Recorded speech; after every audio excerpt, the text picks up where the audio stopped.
इस अजपा जाप में निरंतर नाम जप होता है, कंठ से, हृदय से, नाभि से। पहले जिह्वा से प्रारंभ होता है, धीरे धीरे हल्का सा उच्चारण करते हुए, नाम का ध्यान करते हुए, फिर वो उतरेगा, फिर कंठ से होने लगता है, फिर हृदय में नाम अंकित हो जाता है और बार बार नाम स्फुरित होता है, फिर नाभि से नाम अर्थात नस नाड़ियों में नाम का स्वरूप प्रकाशित हो जाता है।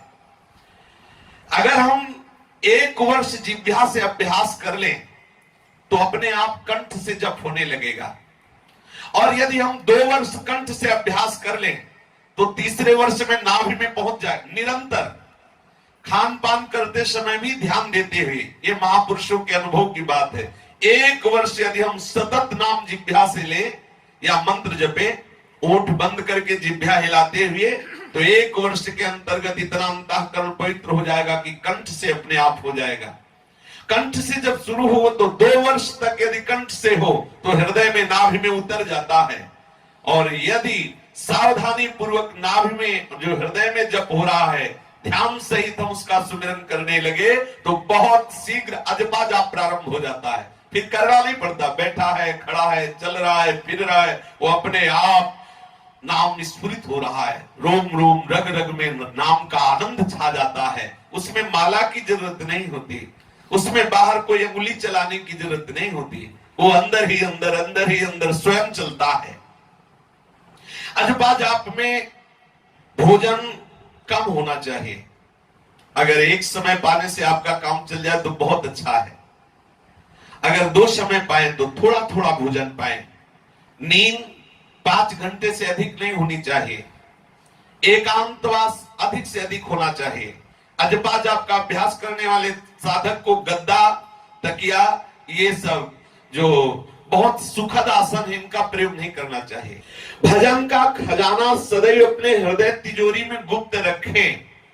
24 घंटे आपको केवल एक ही लक्ष्य होना चाहिए, अजपा जाप। अंदर हमारे मंत्र चल रहा है कि नहीं, नाम चल रहा है कि, आपको एक ही बात देखनी, जो भी सेवा बने उसे आराम से करते रहो, शीघ्रता पूर्वक नहीं, लेकिन आपको अंदर से देखना है आपका नाम चल रहा है, मंत्र चल रहा है कि नहीं। नहीं चल रहा तो तत्काल सावधान होकर उसे चलाओ। भोजन सात्विक होना चाहिए। जो उपासक सदैव जप परायण रहना चाहता है, उसे चाहिए कि अधिक चावल ना खाए, क्योंकि चावल बादी और गैस बनाने वाला होता है और आलस्य प्रमाद बढ़ता है। और मूंग की दाल, पतली रोटी या भिक्षा की रोटी या कोई सब्जी 1 वक्त या 2 वक्त थोड़ा थोड़ा करके पाले। रात में दूध उतना ही गर्म पिए जितना सहज में पिया जाए। अधिक चाय जैसा गर्म पिएंगे तो ब्रह्मचर्य नाश का कारण बन जाएगा। मीठा और नमक अगर छोड़ दो तो बहुत अच्छा है, नहीं तो बहुत कम से कम पाओ। अगर आपको अजपा जाप निरंतर भजन करना है, चावल, खट्टा दही, खटाई, बहुत मात्रा में तेल, लाल मिर्च, मसाला, मूंगफली, गोभी, प्याज, लहसुन बिल्कुल नहीं पाना चाहिए। ये इसलिए वर्णन कर रहे हैं कि अगर आप मूंगफली पाओगे तो इसका परिणाम देखा गया है, ये कब्ज बनाती है, बहुत गर्म होती है, उपासक को बर्दाश्त नहीं हो पाएगा, उसके ब्रह्मचर्य को बर्दाश्त नहीं होगा। गोभी भी गैस्ट्रिक होती है। ये जितने पदार्थ लिखे हैं भजन में हानि करने वाले हैं।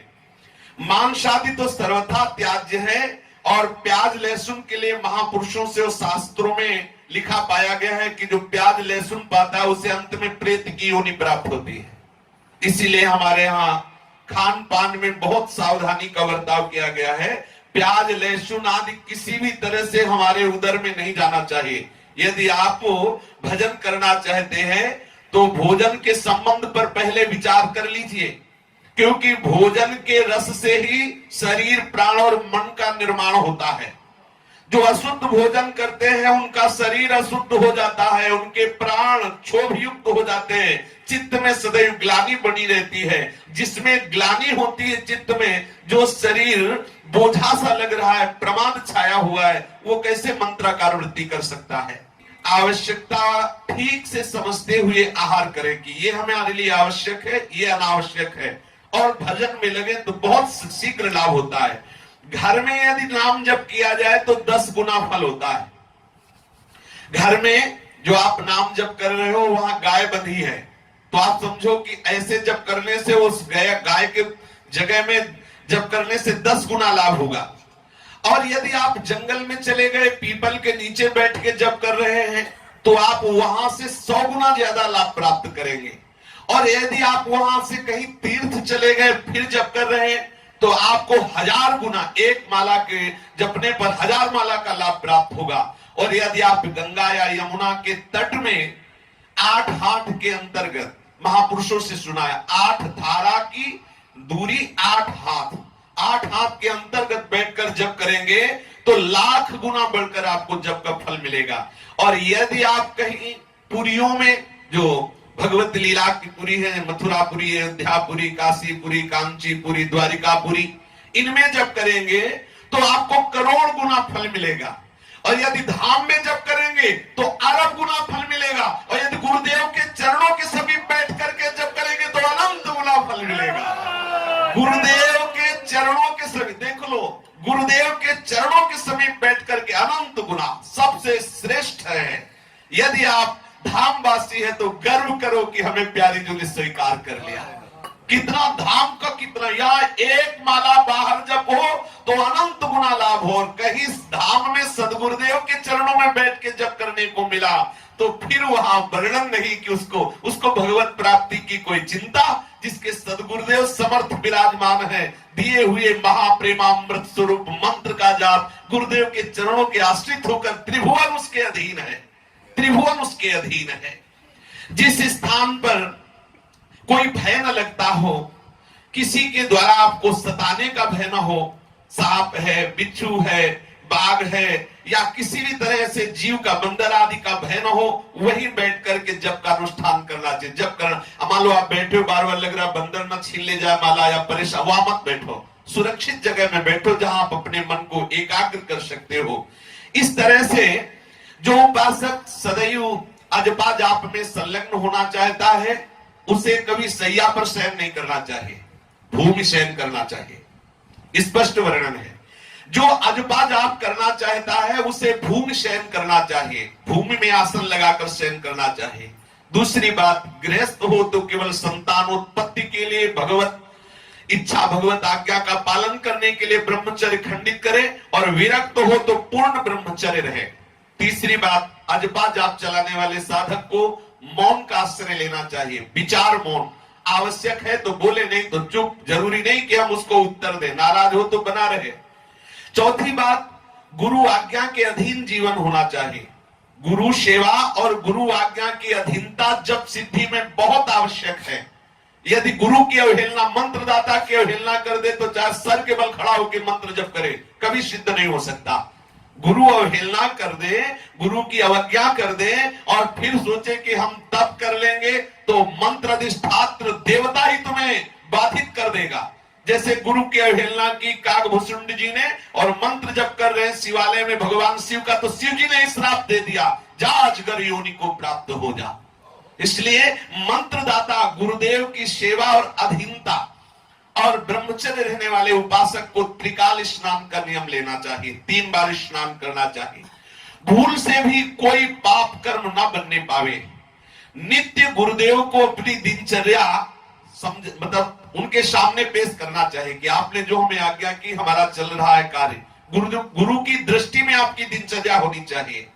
और आप स्तुति एवं कीर्तन, अजपा जाप बढ़ाने के लिए करते रहे। आराध्य देव की स्तुति, आराध्य देव का कीर्तन, और थोड़ी मानसिक सेवा। अगर आप अजपा जाप करना चाहते हैं तो उसके लिए मन का एकाग्र होना आवश्यक है, और मन एकाग्र करने के लिए मानसिक सेवा आवश्यक है।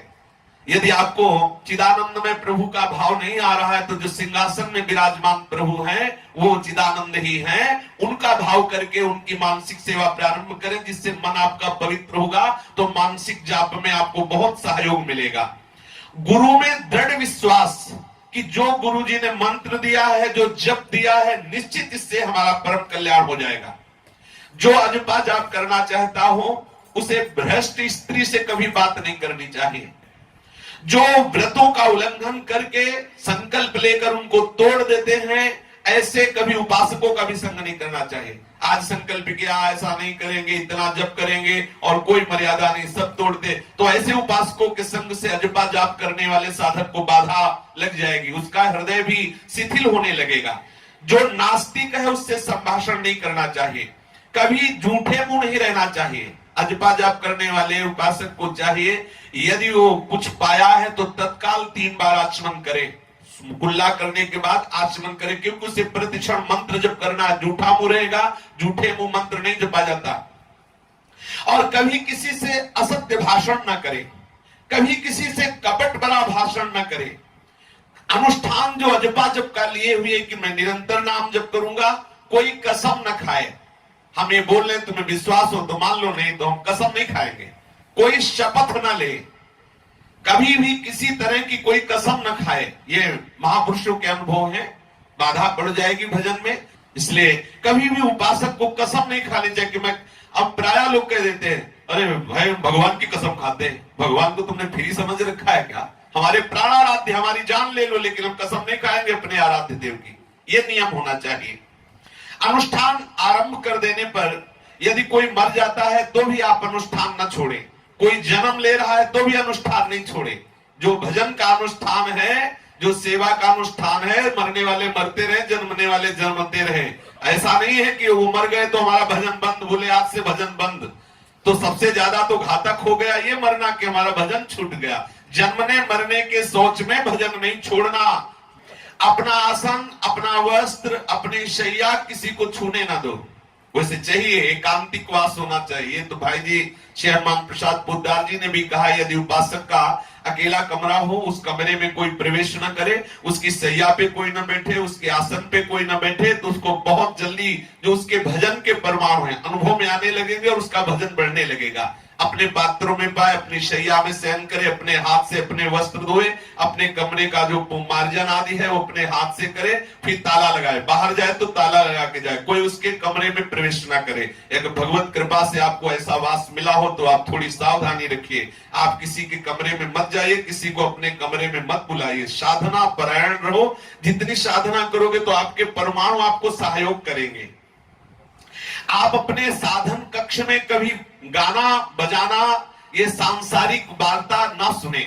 जैसे आप मोबाइल आदि से है गाना बज रहा है, ये वो बज रहा है, ये सब नहीं। आपका परमाणु से युक्त भागवतिक कमरा होना चाहिए। और देखा है हमने, श्रीधर बाबा कालीदेव में विराजमान थे, छोटी सी कुटिया थी और बड़े विनोद की बात की लगी थी मच्छरदानी, और चला जाए हाथ, मच्छर की बात क्या, इतनी फटी थी कि हाथ अंदर चला जाए। जब कहते बाबा नई मच्छरदानी ले आए, ये फट गई, बोले ले अभी काम चल रहा है। ऐसे विरक्त कि मच्छरदानी लगी है और उसमें हाथ चला जाए, ऐसे ऐसे बड़े बड़े छेद है और इतने परमाणु की सच्ची मानो, जहां कुटिया में प्रवेश करो तो ऐसा लगता कि केवल जप करो, केवल जप, क्योंकि वो जप प्रधान महापुरुष थे। इतने परमाणु भजन के उनके छूते ही हृदय में जैसे मशीन रख दी गई हो ऐसे मंत्र चलता था। इतना उनका जोर का भजन था कि जितनी देर उनके पास बैठो कुछ और याद आएगा ही नहीं, केवल भजन चलेगा। और ये ऐसा कई साधकों को अनुभव हुआ। ये क्यों? क्योंकि उनका परमाणु से भरा हुआ आसन, परमाणु से भरा हुआ उनकी कुटिया है। साधक को अपने कुटिया के परमाणु सुरक्षित रखने चाहिए। यदि आप इस तरह से भगवत आराधन करेंगे, सतत नाम जप का अभ्यास करेंगे, तो बहुत शीघ्र नामी में अनुराग हो जाएगा और प्रभु में अनुराग हो जाना ही जीवन का परम लाभ है। शेष चर्चा आगे। श्री राधा वल्लभ लाल की।